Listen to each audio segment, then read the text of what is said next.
રાજકોટમાં પત્રિકા વિવાદ મુદ્દે પરેશ ધાનાણીએ ભાજપ પર આકરા પ્રહાર કર્યા છે.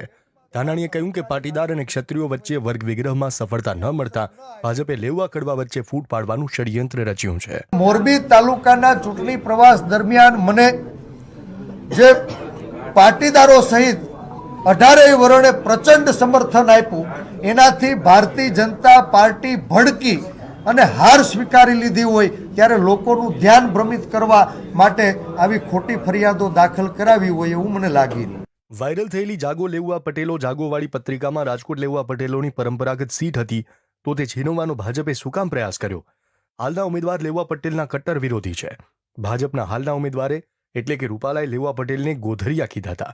કેશુભાઈ પટેલને ભાદરવાના ભીંડા કહીને હાલના ઉમેદવારે અપમાન કર્યું હતું.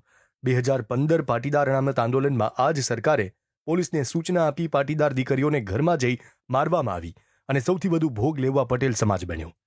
આનંદીબેન પટેલને મુખ્યમંત્રી પદેથી હટાવવા ષડયંત્ર કોણે રચ્યું હતું? લેઉવા પટેલોએ મોહનભાઈ કુંડારિયાને સપોર્ટ કરીને જીતાડ્યા છે અને આ વખતે રાજકોટ બેઠક પર લેઉવા પટેલ ઉમેદવાર ધાનાણી લડી રહ્યા છે. તો શું કડવા પટેલ સમાજ સપોર્ટ કરશે ખરા? આ બધા મુદ્દા વિશે વાત કરવામાં આવી છે.